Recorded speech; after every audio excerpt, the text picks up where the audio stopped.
I don't even know where to start, honestly. Maybe with how I thought I had a normal, solid marriage with Emily. We'd been together for about 6 years and I thought we were pretty happy. She's the type who's always been a little bitchy, quick to insult or dismiss, but I just figured that's how she was. She's smart, beautiful, and ambitious. She's a lawyer, so she's used to getting her way and often acts like she's the smartest person in the room. That attitude, combined with her sharp tongue, made her kind of hard to read sometimes. But I loved her, or at least I thought I did. Things started feeling off a few months ago. She'd come home later than usual, sometimes with no explanation, and she'd be strangely secretive about her phone. I'd catch her deleting texts, hiding her messages. She'd snap at me if I looked over her shoulder, and the attitude shifted from playful to defensive. She'd brush it off, call me paranoid, accuse me of snooping or being jealous. But I wasn't jealous, I was suspicious. Something was definitely wrong. Then I noticed she was staying late at work more often. I work in finance, so I get busy, but she's never been one to stay late for no reason. She'd come home exhausted, often smelling like perfume I didn't recognize, and she'd be quick to change the subject or shove me aside when I asked about her day. Her phone was always glued to her hand. I'd catch her sneaking glances at her screen when she thought I wasn't looking. The worst part, she started to get bitchier with me, more dismissive and sarcastic. That's when I knew something wasn't right. One night I decided to go through her phone when she was asleep. Honestly, I didn't think I'd find anything, just my usual paranoia. But what I found changed everything. Texts between her and some guy named Jake. Nothing too obvious at first, just casual, friendly messages about their day, plans to meet up, and some flirty comments. I scrolled further, and suddenly there were messages that made my stomach turn. Explicit talk about sex, about how she couldn't wait to see him again. I felt like I'd been punched in the gut. My mind raced. How long has this been going on? That's when I decided I could ignore it anymore. I started watching her, listening for any clues, trying to piece together what was happening behind my back. That's when I saw her sneaking out late one night, slipping her phone into her purse as she thought I was asleep. I followed her discreetly, and she headed to the university library, where she's been studying her ass off for her law degree. But here's the thing. I knew she was only there for her dissertation defense. She'd been talking about it for months, how she was going to crush it, how proud she was of herself. So I figured she'd be there, studying hard like she always said. But I saw her enter that library's private study room alone. And that's when I noticed someone else enter with her. I couldn't see his face clearly, but I recognized the silhouette. It was Dr. Carter, her dissertation committee chair, the same man who's supposed to be evaluating her, guiding her through her thesis. I didn't need more evidence. I already knew what I was seeing was wrong. My wife, with her devilish attitude, cheating on me with the guy who's supposed to be helping her succeed. That was the moment. I realized I'd been blind, totally blind to what was really going on. I felt sick, like I'd been stabbed in the back by the one person I thought I knew. I didn't sleep that night, just laying there trying to process what I'd seen. My mind kept racing over every sneaky glance, every late night, every small lie she'd told me. The trust I once had was shattered into pieces. I wanted to confront her then and there, but I knew I had to plan my next move carefully. I had to catch her in the act, or at least have concrete proof before I blew everything up. I told myself I'd be patient, but honestly I was furious. Furious that she could betray me like this, that she could lie so effortlessly, and that she thought she could get away with it. I guess I'm just trying to say I never imagined I'd be in this situation. I thought I knew my wife, but I was dead wrong. This isn't just about cheating, it's about the betrayal of everything I ever believed in. I don't know what I'll do next, but I do know I can't keep living with this secret. And trust me, I'm going to make her pay for what she's done. After I got home that night, I could hardly breathe. My stomach was in knots, my head pounding from everything I'd seen. I kept replaying the images in my mind, her sneaking out, the way she looked at him through that glass partition, that sneaky little smirk she always throws around when she's hiding something. I was furious, but mostly I felt like a total idiot for not seeing it earlier. All those nights of her being distant, her secretive phone habits, the snippy attitude, She'd been cheating on me with her own dissertation chair, a guy I once trusted. How could I not have known? I spent the next couple of days trying to process everything, but I was just mad. Every time I caught myself thinking about her, I felt this burning rage inside. I knew I had to confront her, but I didn't want to do it without evidence. So I waited. I kept watching, listening, gathering whatever I could. I wanted to catch her in a lie, to see her squirm. I also knew I had to be careful. I didn't want her to find out I was onto her before I had enough proof. Finally, I decided to approach her. I didn't plan on yelling immediately, though I was tempted. I figured I'd start by asking some questions, see how she responded. If she lied or got defensive, I'd know she was hiding something.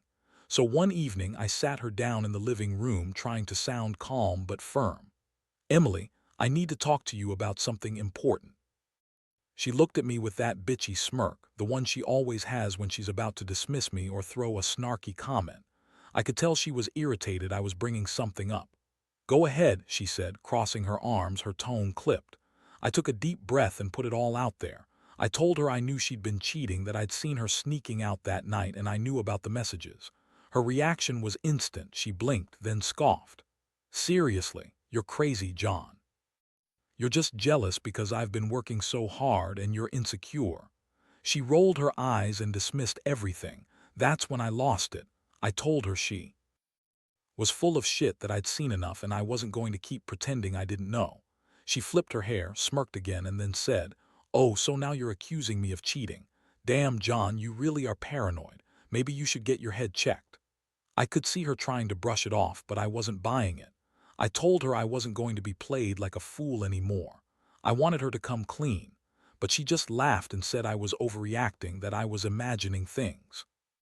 That was her favorite line. "You're crazy," or "you're just insecure." It was her way of shutting me up, making me doubt what I saw, but I wasn't going to back down. I told her I knew about her affair with Carter and I had proof. I showed her the messages I'd saved. Her face blanched for a second, then she looked at me with that bitchy glare and snapped, "You're an idiot, John. Those messages are nothing. Maybe I was talking about a project, or maybe I was just being friendly.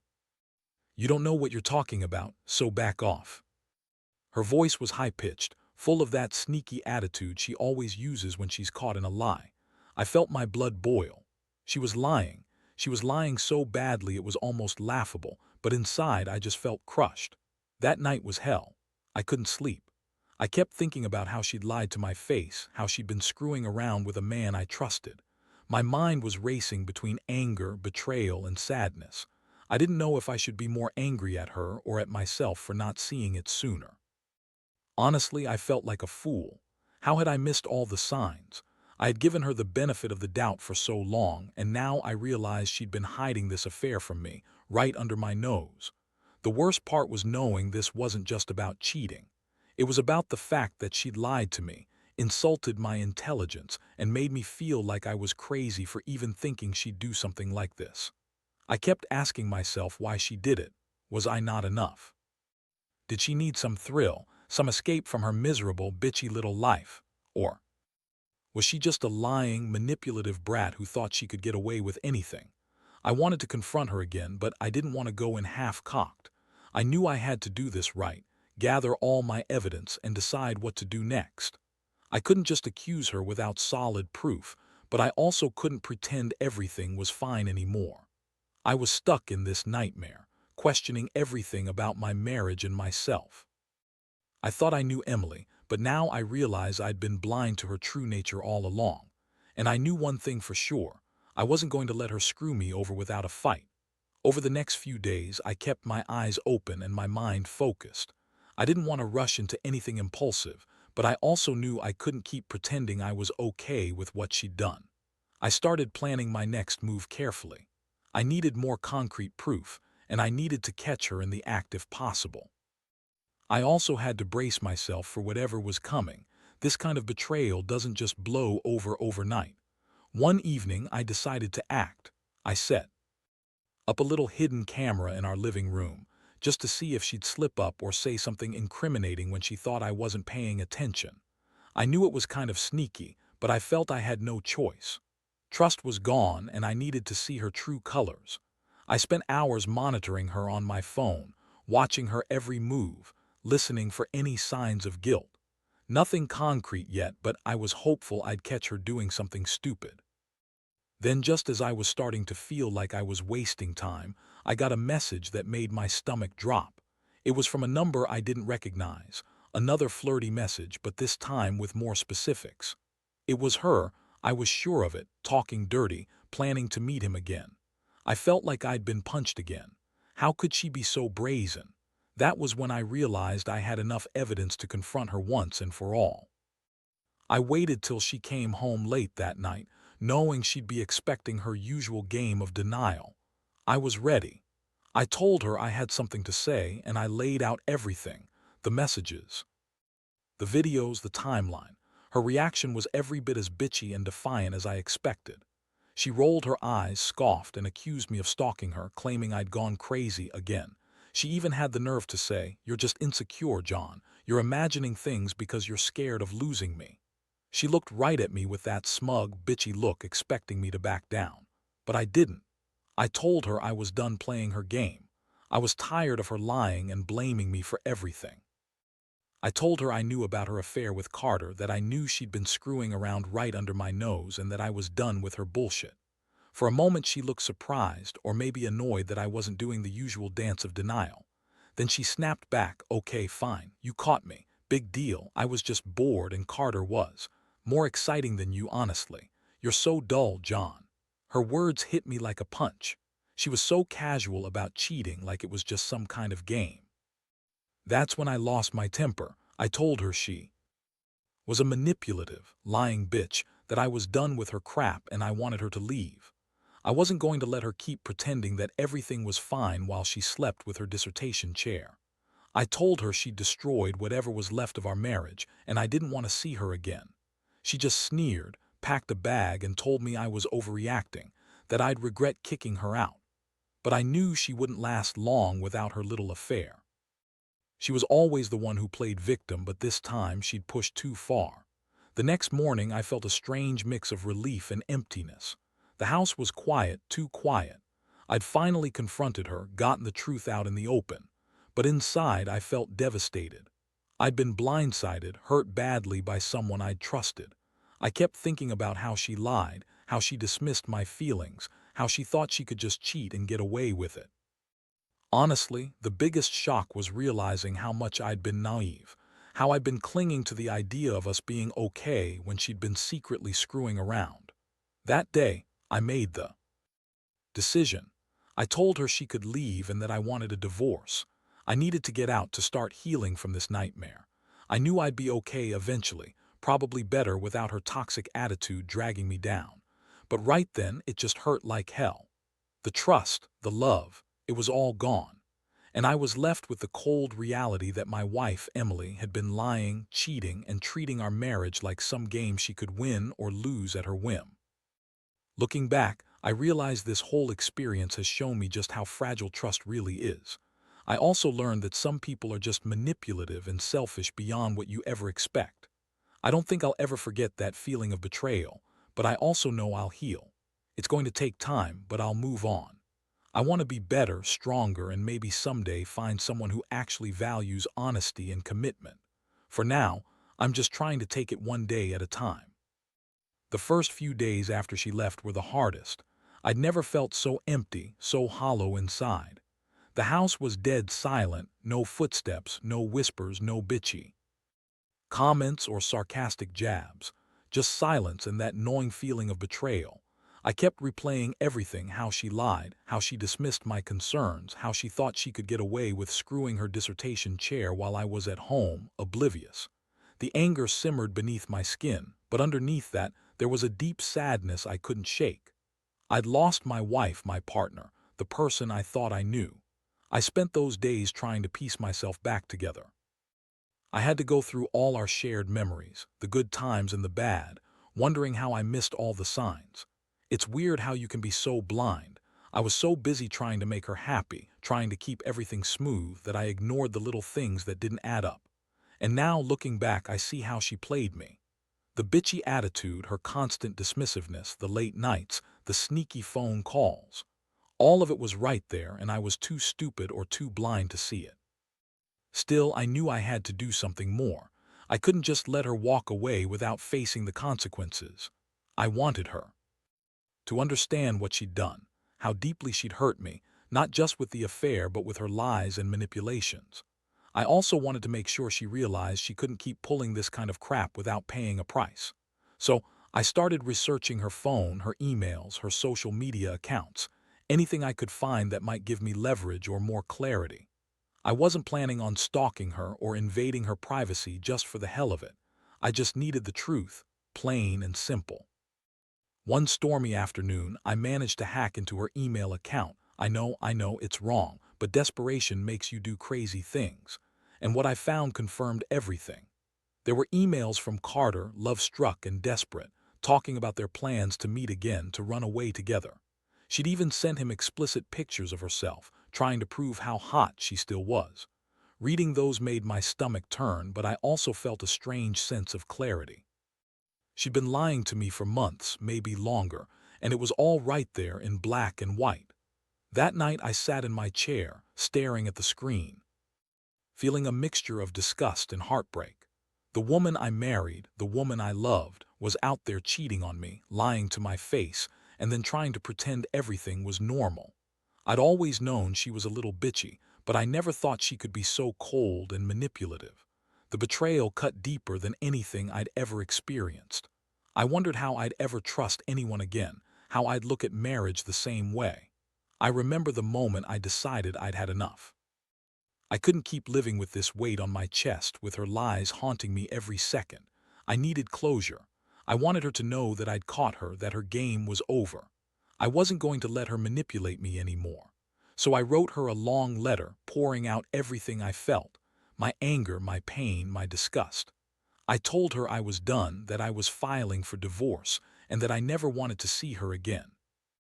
I sealed the letter, put it in an envelope, and left it on her pillow before she got home. I can't lie, the moment I saw her face when she read that letter was satisfying in a twisted way. She looked shocked, then furious. She tried to deny everything, call me crazy, say I was jealous or insecure. But I was done with her lies. I told her she'd crossed the line, that I was disgusted by her, and that I never wanted to hear her voice again. That night she finally admitted she'd been screwing Carter, that she'd lied to me for months, and that she didn't care. She said she was bored, that I was a dull little man, and that she deserved more excitement than our boring marriage. That was the moment I realized I'd been a fool.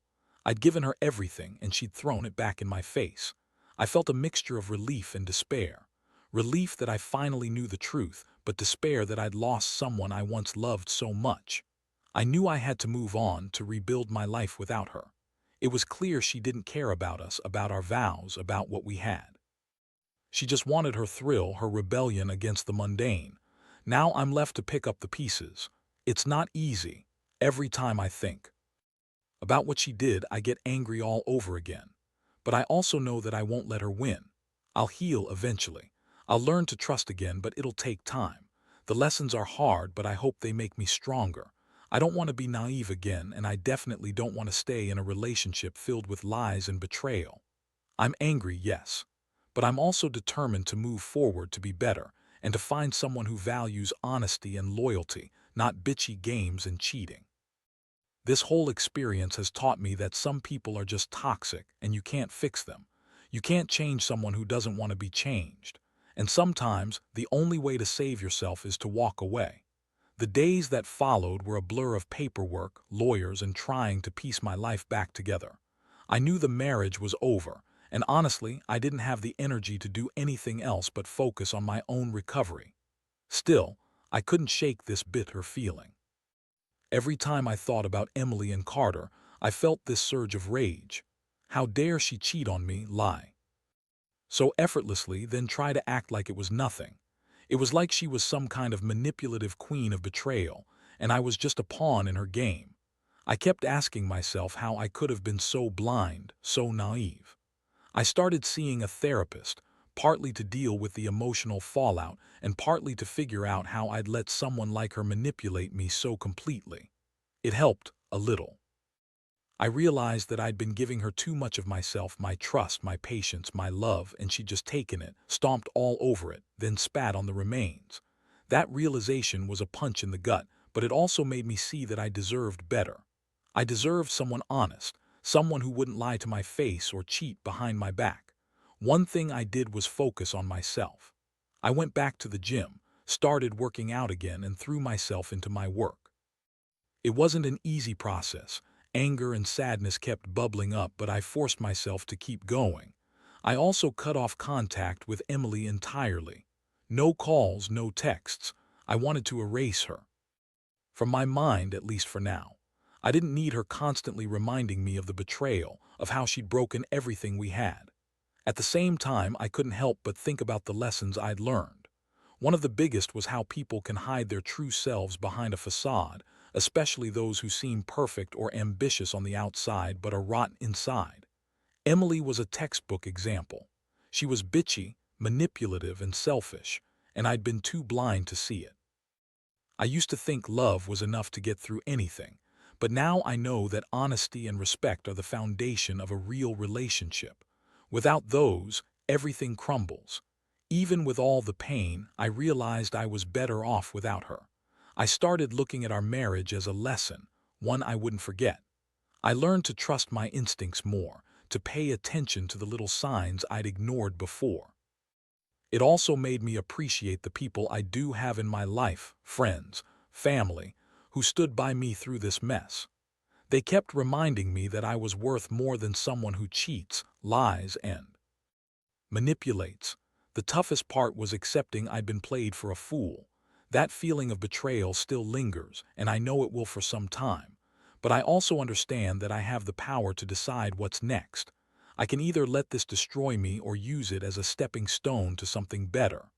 Honestly, I'm leaning toward the latter. I want to rebuild my confidence, my trust in myself, and someday, in someone who truly values me. Looking back, I realize I underestimated how toxic some people can be. I let her get away with so much because I believed in her, because I wanted to believe in us. But that belief was misplaced. Now I see clearly, honesty and loyalty are everything. Without them, you're just setting yourself up for heartbreak. I also learned that it's okay to feel hurt, angry, or betrayed. Those feelings are part of healing, and I embrace them now. They remind me why I need to move forward, why I deserve better. So, what's next? Honestly, I'm not rushing into anything. I'm taking it one day at a time. I want to be whole again, find happiness again, not with Emily, that's for sure. I want to find someone who respects me, who's honest, and who understands that love is built on trust, not lies. I still get angry sometimes when I think about her bitchy smile, her lies, her betrayal. But I also know I'll get stronger. I have to. Because life's too short to waste on people who don't deserve it. And I refuse to be that person anymore, the one who gets played and keeps quiet about it. From now on, I'll be careful, more guarded, but also more honest with myself about what I want and need from a relationship. The bottom line is this. I've lost a wife, but I've gained clarity. I've learned that some betrayals cut so deep they change you forever. But I've also learned that the only way to heal is to face the pain head-on, accept it, and move forward. I don't know what the future holds. Maybe I'll find someone new someday or just learn to be alone and happy. Either way, I'm done being a victim. I'm done being naive. And I'm done with Emily. It's been a few months now since she left, and honestly, I feel like I'm finally starting to breathe again. The house is still quiet, but it doesn't feel as oppressive as it did in those first days. I've thrown out most of her stuff, cleaned up what I could, and tried to reclaim my space. Every day is a small victory, getting out of bed, going to work, even just sitting in silence without feeling like I'm about to break down. It's slow, but I'm getting there. One thing I've realized through all this is that betrayal cuts way deeper than I ever thought. It's like your foundation gets shaken, and suddenly everything you believed in turns to dust. But I also learned that I'm stronger than I gave myself credit for. When everything was falling apart, I didn't crumble. I kept going. I learned to trust myself more, to listen to my instincts, and to realize that my happiness shouldn't depend on someone who lies and manipulates. Looking back, I see how her bitchy attitude, Her constant dismissiveness, her lies, and her cheating all stemmed from a place of deep insecurity and selfishness. She thought she could have her cake and eat it too, without any consequences. But I see now that people like her are just parasites. They drain everything good from you and leave you hollow. I refuse to become that person, to let her toxicity define me. I want to be better, stronger, more aware. I've also made peace with the fact that I'll never truly forget what happened. It's part of me now, a reminder that trusting blindly can be dangerous. But I choose to learn from it, to grow from the experience. I won't let her betrayal harden my heart, but I won't ignore the lessons either. I'm more cautious now, more aware of red flags, and more selective with who I let into my life. Most importantly, I've decided that I'm going to focus on myself for a while. Rebuild my confidence, rediscover what makes me happy, and maybe someday open my heart again, but only to someone who truly deserves it. Someone honest, someone loyal, not a manipulative, bitchy woman who thinks she's above all that. In the end, I've grown because of this mess. I've learned that love isn't just about passion or chemistry, but about trust, loyalty, and respect. And if those aren't there, what's the point? I've lost Emily, yes, but I've gained clarity that tells me I deserve better than someone who cheats, lies, and manipulates her way through life. So I'll keep moving forward, I'll keep healing, and I'll keep reminding myself that betrayal doesn't define me. I do. And I choose to be better than the lies she told, better than the pain she caused. That's the real victory.